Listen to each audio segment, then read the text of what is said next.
Halo semuanya, nama saya Romana Alexia, NIM 14118037, semester 4 dari Program Studi Pendidikan Biologi, Fakultas Keguruan dan Ilmu Pendidikan Universitas Katolik Widya Mandira Kupang.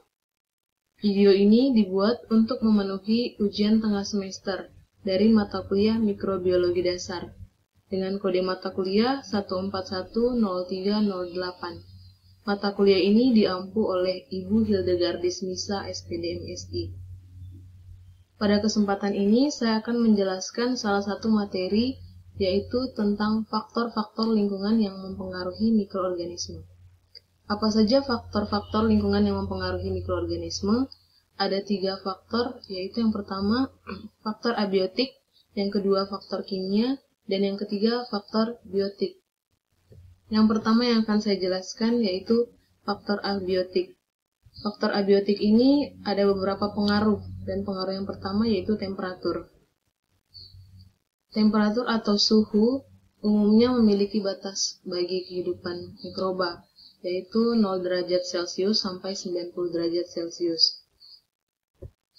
Ada 3 macam temperatur, yaitu temperatur minimum, maksimum, dan optimum. Temperatur minimum ini merupakan suhu terendah, namun mikroorganisme masih dapat melangsungkan kehidupannya. Yang kedua, temperatur maksimum, merupakan suhu tertinggi, dan mikroba juga masih dapat melangsungkan kehidupannya. Sedangkan temperatur atau suhu yang paling baik untuk kelangsungan hidup dan pertumbuhan mikroba yaitu suhu optimum. Berdasarkan 3 macam temperatur ini, maka daerah aktivitas temperatur mikroba dibagi menjadi 3 golongan utama, yaitu yang pertama mikroba psikrofil. Mikroba psikrofil ini hidup pada suhu 0 derajat sampai 30 derajat Celcius, dan suhu optimumnya yaitu 15 derajat Celcius. Umumnya mikroba jenis ini ditemukan pada lautan, kutub utara, dan pada bahan makanan yang didinginkan. Mikroba yang terdapat pada bahan makanan yang didinginkan ini dapat mengakibatkan bahan makanan menjadi busuk, bahkan rusak dan mengurangi kualitas bahan makanan. Contohnya yaitu bakteri Pseudomonas, Micrococcus, Bacillus polymyx, dan masih banyak lagi yang lainnya. Yang kedua, mikroba mesofil. Mikroba mesofil ini merupakan suhu tempat tumbuh mikroba pada 25 derajat sampai 37 derajat Celcius. Dan suhu optimumnya yaitu 32 derajat Celcius. Nah, contoh mikroba ini hidup pada alat pencernaan. Contohnya mikroba bakteri Escherichia coli. Dan yang ketiga, mikroba termofil. Mikroba ini hidup pada suhu tinggi, yaitu 40 derajat Celcius sampai 80 derajat Celcius. Dan suhu optimumnya 55 sampai 65 derajat Celcius. Mikroba termofil banyak terdapat di sumber air panas, kemudian di kawah gunung berapi. Contohnya yaitu bakteri Thermus aquaticus. Selanjutnya, pengaruh yang kedua, pengaruh kebebasan dan kekeringan. Mikroba juga memiliki nilai kelembapan yang optimum, dan umumnya, kalau pertumbuhan ragi dan bakteri, mereka memerlukan kelembapan yang tinggi, yaitu di atas 85%. Sedangkan kalau pada jamur dan Actinomycetes, kelembapannya lebih rendah, yaitu di bawah 80%. Keadaan yang terlalu kering dapat menyebabkan kegiatan metabolisme berhenti, karena protoplasma mengalami pengeringan. Adapun syarat-syarat menentukan matinya bakteri karena kekeringan, yaitu yang pertama, pengeringan dalam keadaan terang pengaruhnya lebih buruk dibandingkan pengeringan dalam keadaan gelap. Dan yang kedua, pengeringan pada suhu 37 derajat atau pada suhu ruangan 26 derajat Celcius lebih jelek daripada pengeringan pada temperatur titik beku. Dan yang ketiga, pengeringan pada udara efeknya lebih buruk daripada dalam vakum atau tempat yang berisi nitrogen. pengaruh yang berikutnya yaitu pengaruh perubahan nilai osmotik. Pengaruh perubahan nilai osmotik ini erat kaitannya dengan kandungan air. Bila mikroba diletakkan pada larutan hipertonik, maka akan menghambat pertumbuhan mikroba karena mikroba mengalami plasmolisis. Plasmolisis ini merupakan terkelupasnya membran sitoplasma dari dinding sel akibat mengkerutnya sitoplasma. Sedangkan apabila mikroba diletakkan pada larutan yang hipotonik, maka sel mikroba mengalami plasmoptisa. Plasmoptisa merupakan pecahnya sel karena cairan masuk ke dalam sel, sehingga mengakibatkan sel mengembang atau membengkak, dan pada akhirnya sel akan pecah. Namun, medium yang paling cocok atau larutan yang paling cocok untuk meletakkan mikroba yaitu yang isotonik. Karena larutan isotonik ini keadaan lingkungannya seimbang dengan keadaan sel mikroba. Berdasarkan tekanan osmotik, maka mikroba dikelompokkan menjadi 3, yaitu mikroba osmofil.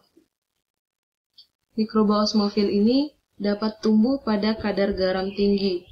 Sedangkan yang kedua, mikroba halofil. Mikroba halofil ini dapat tumbuh pada garam halogen yang tinggi. Contohnya bakteri Halobacterium. Dan yang ketiga, mikroba halodurik.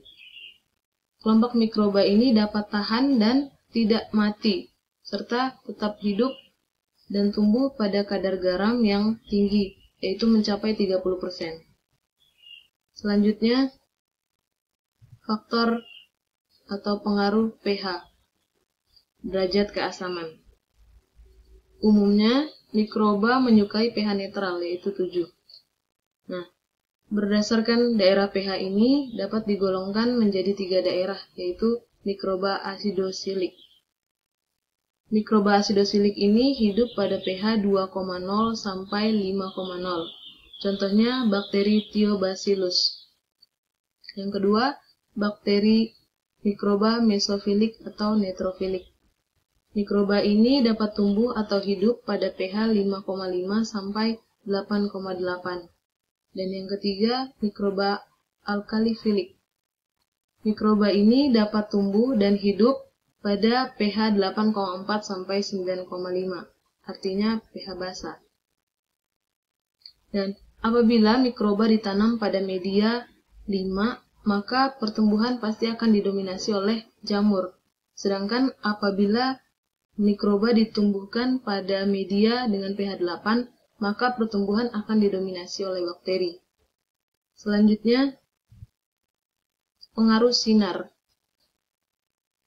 Nah, sinar ini ada 2 gelombang, yaitu sinar gelombang pendek dan sinar gelombang panjang.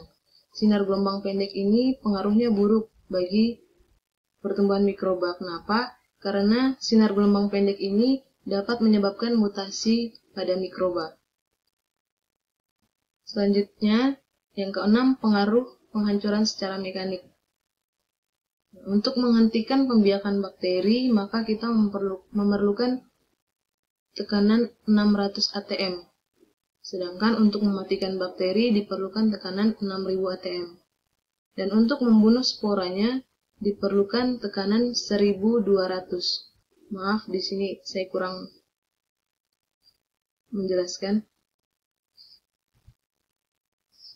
Setelah saya menjelaskan faktor-faktor abiotik dan beberapa pengaruhnya, kita masuk yang kedua, yaitu faktor kimia yang mempengaruhi mikroba. Terlebih dahulu saya akan menjelaskan faktor kimia, yaitu faktor kimia atau senyawa kimia yang berpengaruh pada mikroba. Ada antiseptik dan disinfektan. Antiseptik ini merupakan senyawa kimia yang digunakan untuk membunuh atau menghambat pertumbuhan mikroba pada jaringan yang hidup. Contohnya pada permukaan kulit, kemudian pada mukosa mulut. Nah, kalau pada permukaan kulit, biasa produk atau senyawa yang biasa digunakan yaitu hand sanitizer, kemudian antiseptik yang biasa juga digunakan deodoran. Lalu disinfektan. Disinfektan ini merupakan senyawa kimia yang sama juga digunakan untuk membunuh mikroba, namun dia digunakan pada benda mati atau benda-benda yang tidak bersenyawa. Contohnya pada logam, kemudian pada meja, pada lantai. Nah, kemudian produk yang biasa digunakan yang mengandung disinfektan ini contohnya yaitu klorin, kemudian ada Baik, setelah saya menjelaskan faktor abiotik yang mempengaruhi mikroba, sekarang saya akan menjelaskan faktor kimia yang mempengaruhi mikroba. Ada banyak senyawa kimia yang digunakan, seperti antiseptik. Antiseptik merupakan senyawa kimia yang digunakan untuk membunuh atau menghambat pertumbuhan mikroba pada jaringan yang hidup. Contoh jaringan yang hidup yaitu permukaan kulit dan mukosa mulut.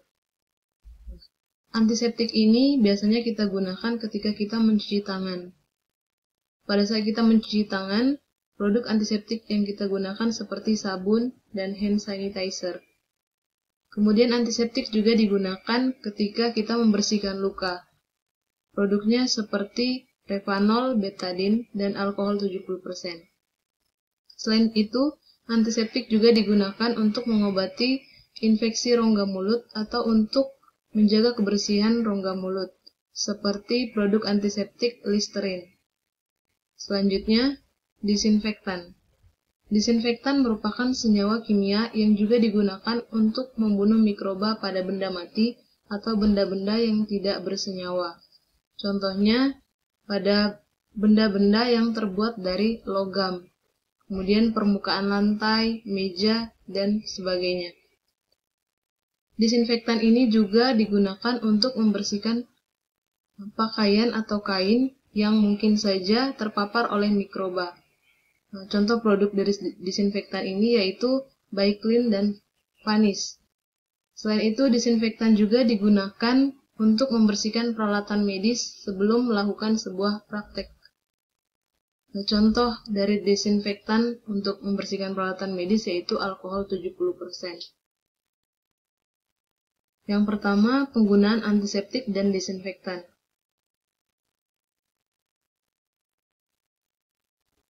Gino, kok begini sih?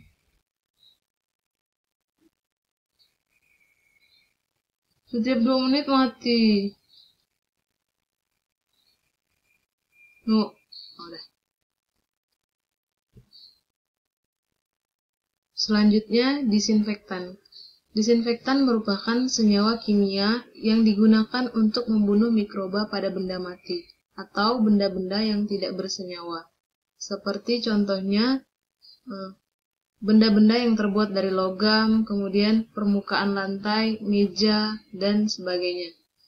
Disinfektan juga digunakan untuk membersihkan kain atau pakaian yang terpapar oleh mikroba. Contoh produk disinfektan yang digunakan yaitu Biclean dan Vanish. Selanjutnya, disinfektan juga digunakan untuk membersihkan peralatan medis. Produk yang digunakan yaitu alkohol 70%. Berikutnya, penggunaan antiseptik dan disinfektan. Penggunaan antiseptik dan disinfektan ini banyak digunakan yaitu bahan kimia yang betul-betul mampu membunuh organisme yang ada dalam waktu yang singkat dan tanpa merusak bahan yang disinfeksi. Selanjutnya, di sini saya menampilkan gambar contoh dari antiseptik yaitu produk hand sanitizer merek Dettol. Kemudian contoh disinfektan yaitu Biclean. Berikutnya yang kedua, ada beberapa disinfektan dan antiseptik. Yang pertama yaitu logam-logam berat. Ada macam-macam logam berat yang memiliki kegunaan sebagai disinfektan dan antiseptik.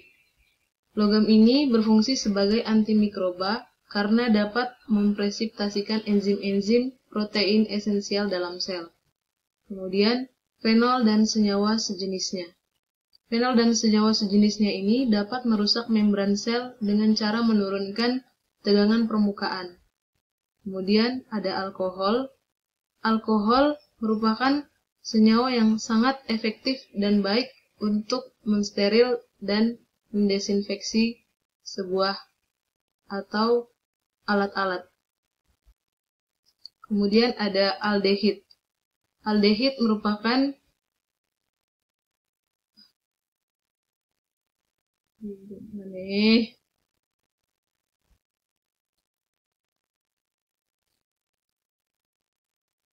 selanjutnya, yang kedua, ada beberapa disinfektan dan antiseptik.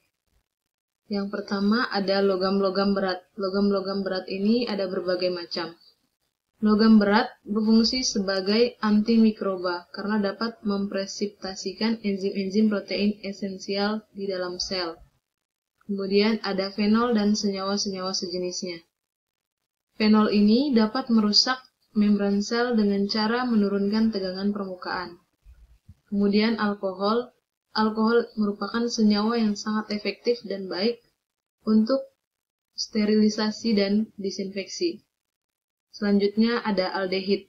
Aldehid cara kerjanya sama seperti logam-logam berat, yaitu dengan mendenaturasi protein pada sel.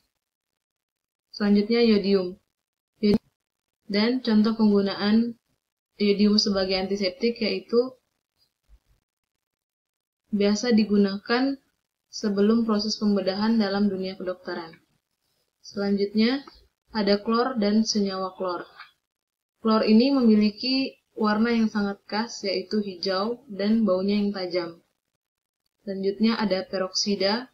Peroksida merupakan antiseptik yang efektif dan bersifat non-toksik atau tidak beracun. Berikutnya ada zat warna. Beberapa zat warna dapat menghambat pertumbuhan mikroba. Kemudian deterjen. Deterjen ini khasiatnya sebagai pembunuh bakteri, contohnya sabun mandi. Selanjutnya ada antibiotika. Antibiotika ini merupakan substansi atau zat-zat kimia yang diperoleh atau dibentuk dan dihasilkan dari mikroorganisme. Selanjutnya akan menampilkan gambar contoh-contoh dari antiseptik dan disinfektan. Ini merupakan contoh dari antibiotika, kemudian deterjen, yodium, fenol, dan alkohol 70%. Faktor-faktor yang mempengaruhi mikroba yang paling terakhir yaitu faktor biotik.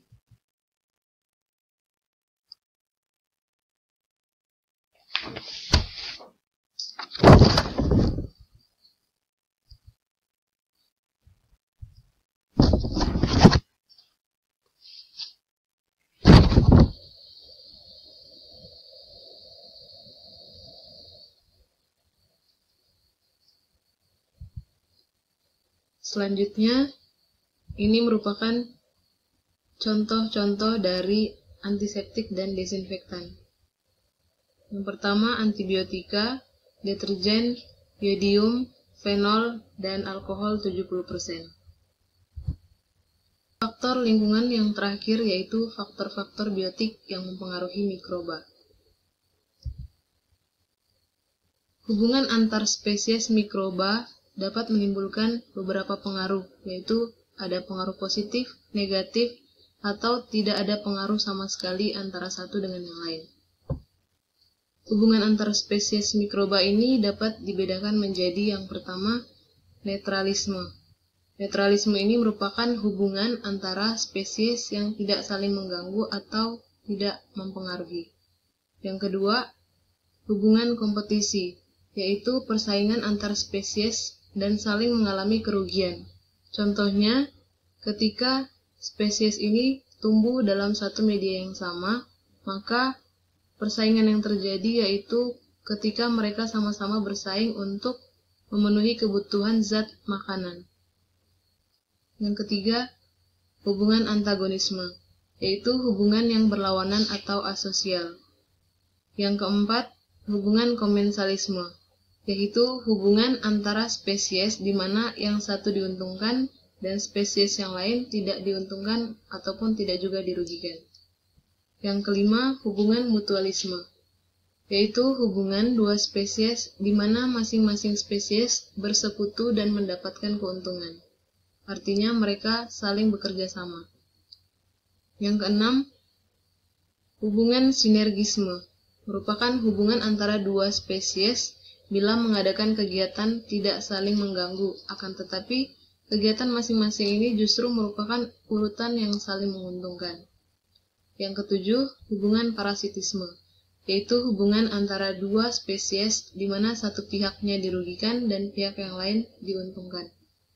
Yang kedelapan, hubungan predatorisme, yaitu hubungan antara amuba dengan bakteri. Dan yang terakhir yaitu hubungan sintropisme, yaitu kegiatan bersama antara berbagai jasad renik terhadap suatu nutrisi.